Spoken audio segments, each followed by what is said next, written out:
Thursday, and my name is Ranika. Also go by Rico. I'm the founder of Rico Layer Events, an event planning company specializing in social events such as game nights, happy hours, and corporate mixers, as well as birthdays. But today we are here for Rico's Corner to talk about Black reparations. And there's no better person to talk about that with except for Chris Lodgson. He is the founder and owner of Sac Black Biz. That is Sacramento. If you don't know what that is, it's Sacramento's largest directory and digital marketing platform for local Black businesses. He's also a lead organizer for the Coalition for the Just and Equitable California, also known as CJEC, and the American Redress Coalition for California. The CJEC specifically is California's first and only grassroots, shout out to you for doing that, grassroots organization born to achieve reparations and reparative justice for African American descendants of persons enslaved in the U.S. living in California. Thank you so much, Chris, for being here. Oh, it's my pleasure to be here. What up? It's always an honor to have you here. Way too much energy. I know. Way too much. Yeah, yeah. No, you're fine. There has to be some balance because I'm typically pretty chill. So, Okay, right on. yeah, yeah. But yeah, so thank you so much for being on. I know we talked about Yeah. Black reparations in part one a few weeks ago. And then this is just a great way to, and we just talked about this, not even wrap it up, but just continue the conversation. So Right. I am very excited to see where the conversation goes. And then Yeah. before we jump into part two, I just really wanted to do a really quick recap and to touch on something that we kind of didn't get to last time, which is what motivates you or what inspired you to be the leader Mm. in this movement. And you live in California, so I won't throw that out there. But kind of like what was the things that you noticed that was lacking in the community, and you just thought, okay, this is definitely what I need to do for the Black community here in California. Yeah, that's a great question. I'm so glad you picked up there. First of all, shout out to everybody that's watching right now. Appreciate you. Hope all is good with you and what you're doing in your own personal lives. And that is a great question to follow up and start with because I think it's one of the questions that I get the least, to be honest with you. So I think yeah, so it's a really good question. I love how you're thinking. So for me, I think the most obvious thing was what was lacking was reparations. Okay. What was lacking was the payment of the debt that's owed to us whose ancestors who built this country. So I think that was the first thing. And that that lacking shows up in a number of different ways. It shows up in our businesses, it shows up in our own families, it shows up in our wealth, it shows up in our schools, it shows up in the environment, it shows up in our healthcare, it shows up in our cultural and intellectual property, it shows up politically, etc. So I think, and this is the case that we make for the reparations work, which is that the fact that we didn't get reparations when we were supposed to at the end of the Civil War is the real reason why we're not doing as well as we should be right now. So we make a direct connection from the lack of reparations to where we are now. And that's an important point to make. So I think that's the first thing. The other thing I would say is, I do a lot of work here in the business community here in Sacramento. As you mentioned, I am the creator of Sac Black Biz, which is Sacramento County's largest, most active database marketing platform for Sacramento Black-owned businesses. And one thing I definitely noticed what was lacking was easy way to find Black-owned businesses in Sacramento. That was something that was the motivation for starting Sac Black Biz for sure. And so I think that was the big thing that was really what that was about. So it was that, and also specifically as we're talking reparations, really the lack of reparations really was what I focused on. Awesome. And you touched on something, and I'm not like the biggest history buff, but you just talked about us not having reparations at the end of the Civil War. How Right. did, just in your opinion, how did that, help shape the way that our Black communities run today? Yeah. In terms of wealth or access to capital and things like that. How do you think that played a part in, what we're dealing with today? Yeah, that's a great question. It was really the beginning, and let's think back to the end of the Civil War, right? We have 256 years of enslavement, right? So 200. Think about that: 256 years of our ancestors working day and night for no money at all, no pay at all, and a lot of really bad things happening to our ancestors during that 256 years. Then we have Civil War, and we have a promise of reparations from the federal government. We have the 40 acres and a mule. I'm sure folks have heard that before. Yes. That was the promise, that every one of our families would receive 40 acres and a mule and large chunks and plots of land in the South and the Southeast, etc. And that promise was taken away. Actually, some of our people started to get the land.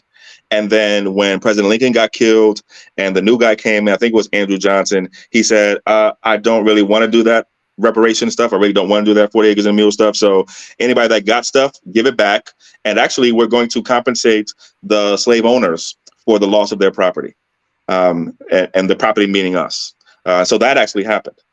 And so then you have us being emancipated with nothing, literally nothing, and then subject to all kinds of hell really after that.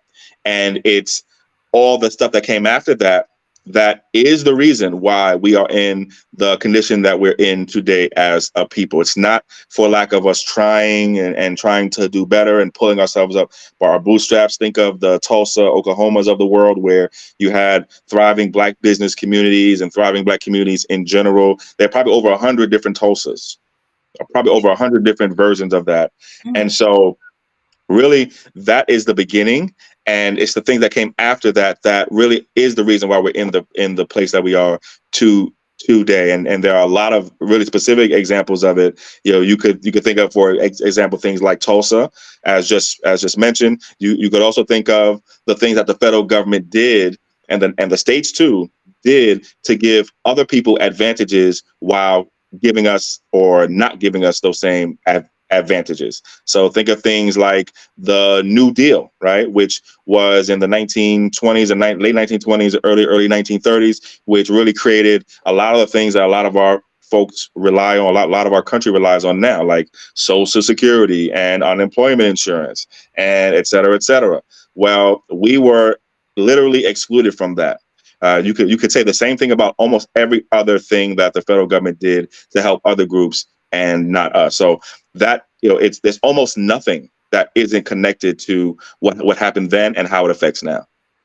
Yeah. And then thinking about how the past affects the present and the future, if any, if in any ways, how do you see the conversations around Black reparations changing within the next 5 years?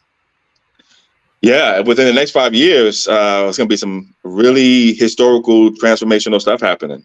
So I would answer that in a couple of different ways, because I think at the end of the next 5 years, I'm fairly confident that we will have here in California enacted the first ever state reparations law. So at the end of that 5 years, I think that will have already happened.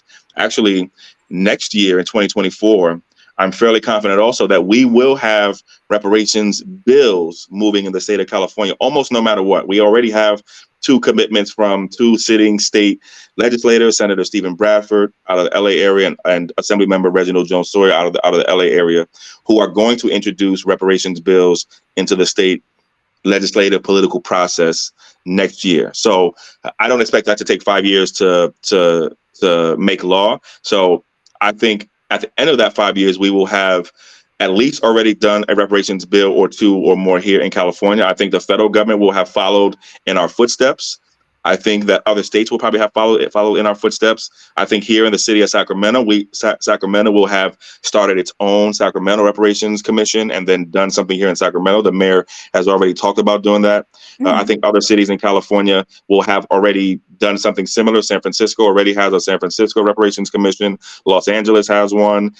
Culver City, Berkeley is working on one. Alameda County, Oakland is working on something, et cetera, et cetera. So I think there's a lot that's going to happen definitely in the next 5 years.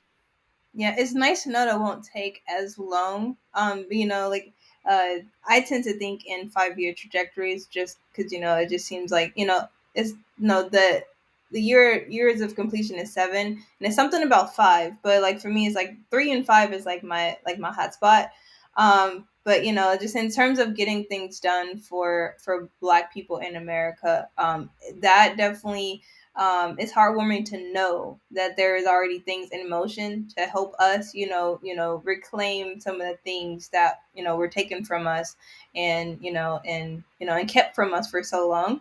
And thinking of the bills that are already in play right now, like 3121, and then any future bills that or laws that might come into play, as you just mentioned, what are some forms of reparations that people can look to expect, and what are some of the things that you would, just you personally would love to see in some of those things?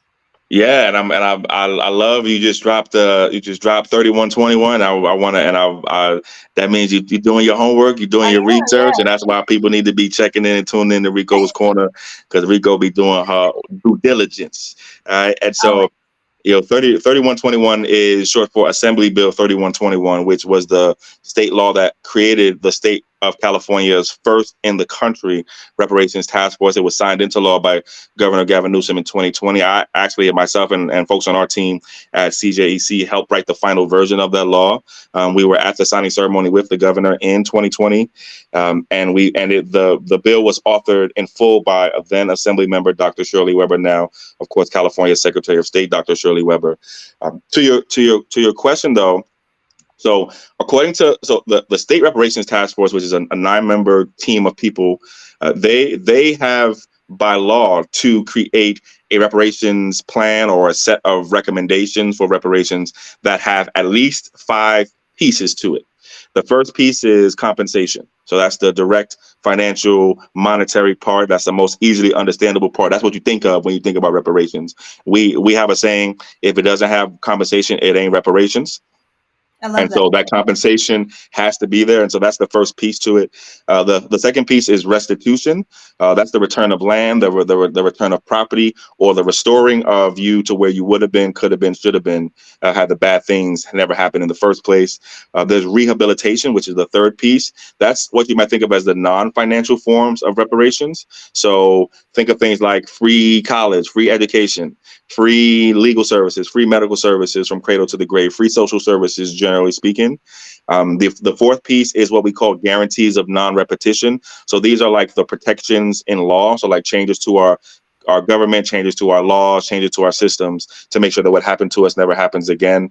And then finally, the fifth form or the fifth piece is what you call satisfaction. And so this, even though it has the word satisfying, it doesn't mean that people are satisfied. It just means the more symbolic forms of reparation. So things like a formal public apology from our state government, acknowledging the wrong that they did, changing our textbooks to make sure that the actual truth is actually told in the textbooks about what happened. So those are the 5 pieces that have to be in any set of reparations recommendations. As according to the State Reparations Task Force, that's what folks should expect to see from the State Task Force's recommendations, which are going to be made public really at the end of this month on June 29th here in Sacramento, where they're holding their final public hearing starting at 9 a.m. Everyone is invited. It's a public hearing. It's at the Sacramento Secretary of State building downtown. And we definitely want to make sure folks are there at that final hearing, again, starting at 9 a.m. Personally, though, to your question, I'll try to say this as briefly as possible. But personally, to your question, so I want to see people get checks. I'm just going to keep it real with you. I want to see people get tax-free checks over a long period of time. And I want to see people be able to use that transfer of funds and transfer of what was really owed to us to actually build generational wealth. So that's what I want to see people get, and that's what I'm going to be working for. And to your comment, thank you for making that last comment. And to your comment about generational wealth, and is and as part of the reparations acts or bills or laws, um, in your opinion, what portion of that should go toward a conversation or courses or free education um, to Black people to become business owners? And into that, and being able to build businesses is important to be able to pass something on to your kids that's not just just land or real estate, right? And so like, in your opinion, like what portion of that should go toward educating people about how to be business owners, and how to find resources, and and what are the steps that they can do to be able to make the money that they're getting for reparations last longer than just their lifetime? Yeah, that's a brilliant question. I love that question because it is something that I think about a lot, to be honest with you, because and the state reparations task force has thought through some of this too. They are recommending and I'm saying they're recommending, and I can say this with some knowledge because the draft of what the state task force is going to finally recommend is already public. That's already public on the state Yeah. reparations task force website. So, uh, so so we already have a sense of what they're thinking, and they are recommending that the state, in addition to some other things, that the state create something called the California American Freedmen Affairs Agency. So a new state agency whose job it would be to help people show that they're eligible for reparations, actually distribute the reparations, but also the state task force is recommending that inside of this new agency, there be a series or a set of different offices set up. And one of those offices is called the Office of Business Affairs. Okay. And it's in that Office of Business Affairs. And if you read the description of it online in the draft, there is space in that agency for folks to get financially educated, for businesses to get contracts and grants, etc., specifically for those who are eligible for reparations. So the state task force has been thinking about this, and I know a lot of our financial professionals are thinking about this. I had a conversation with some financial professionals, not too long ago, actually, who are very, very interested, and rightly so, in helping to prepare people for what's coming. But make no mistake, we are going to need as much support from our financial professionals as possible, because folks are going to have a lot of great ideas. We already know people have a lot of great ideas, and we're going to need people to help people make those ideas into reality Yeah. over generations. Yes. And speaking of the hope that we're going to need in terms of getting this done, and taking it from just like a concept to something that actually is sustainable over a long period of time. For anyone that's interested in joining the work that the coalition is doing, when and where can they join any public hearings, committees, or meetings? I know you touched on it a little bit before. And as we're going into Juneteenth, is there any public celebrations or any hearings or meetings that people can join to get more information or to volunteer to help and really push along the narrative that is long overdue? Yeah, thank you for that. Great question. So definitely, definitely, as I mentioned, Thursday, June 29th. So I didn't say the day, but Thursday, June 29th, starting at 9 a.m. You are invited to the public 16th hearing of the California Reparations Task Force. It's actually supposed to be the final hearing before the task force releases its final report. So they're going to release the final report at that hearing, and that's at 9 a.m. Starting at 9 a.m. Thursday, June 29th. The public is invited. There's public comment. For the first hour or so of the hearing. As you mentioned, we're coming up on Juneteenth this Saturday. There are a bunch of Juneteenth celebrations. Our team is going to be out in Land Park at the Juneteenth celebration. There, we'll have a booth. We'll be speaking. I expect to do like a California Reparations 101. For about a half hour or so. On the mic there. So definitely feel free to come there and ask and get answers to any of the questions that you have. Actually, over the weekend that just passed, we hosted two California reparations town halls. There was one in Oak Park at the Fruit Ridge Community Center, and then there was one with our friends at the Jewish Community Relations Council, who were hosting us to talk to some of our Jewish community brothers and sisters about Black reparations here in the state of California. But looking forward, though, definitely this Saturday, June 17th, come check us out at Lamb Park from 11 to 6 p.m. You may also find us at the Juneteenth celebrations in Oak Park at the St. Hope Juneteenth celebrations going on. We'll have folks out there canvassing and giving out flyers about reparations. You may also find us at the Capitol Mall on June 19th, actually Monday, Juneteenth, where there'll be a Capitol Mall celebration of Juneteenth. You'll see some of our folks out there too. And then on Saturday, July 8th in North Sacramento, we'll be at the Roberts Family Development Center hosting a California Reparations Town Hall. Awesome. Again, we talked a little bit before we started recording on just how always in movement both of us are, but like you Oh yeah. definitely blow me out of the water for these next few weeks. I'm not gonna. Uh, it's crazy. So I told you before we started. I'm after this. I'm going to Oakland. So I'm getting on the train and I'm going to Oakland because tomorrow I'm giving a co-presentation with the city of Sacramento in Oakland to a conference of city government employees and folks who are doing work in city governments about reparations in California. So there's a lot going on and there's a lot more to come too. Stay tuned for what we got coming in July and August and after that too. Yeah, this time definitely it flew by, and we're at the end of today's recording. Wow. Yeah, time flies when you're having fun, right? Yes, But I definitely always want to open up the floor for you to tell people how they can connect with you. sure. You just told them all the places you're about to be that they can pull up and say hi and show love. But what are the some of the social media platforms that they can Mhm. follow you on to get more information? Yeah, I'm about to rep Yeah, the brand at CJEC.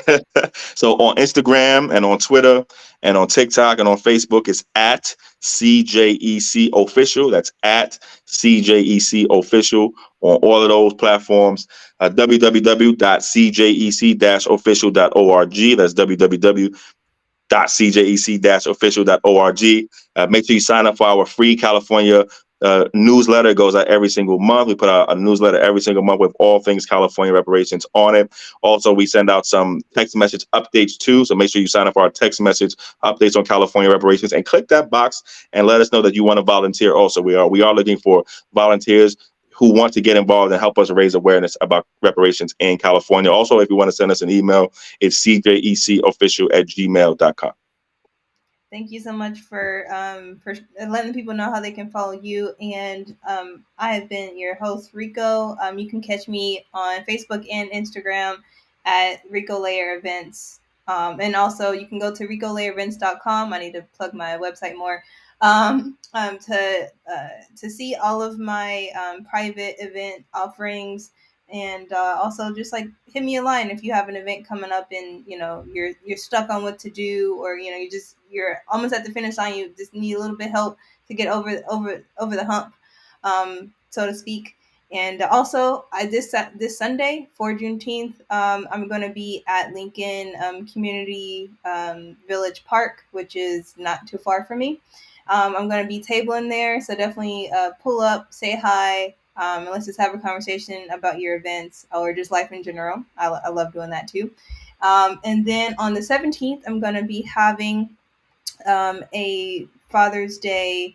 Um, yeah, I'm going to be having my Father's Day, which is actually this Saturday, my Father's Day live stream game night. So if you are at all interested in, movies and television and know a lot about TV and movie dads, this is definitely the game night for you. It's going to be a lot of fun. So definitely go to ricolayer.eventbrite.com. Tickets are $10, or you can use promo code game1 for free entry. Get to know what I'm all about. I'm all about fun and also teaching people a little bit in the process. So yeah, so that's where you can find me. Thank you so much, Chris, for being here. I hope you have a safe train ride. And until next time, this has been Rico's Corner, and we're gonna say good night. Bye.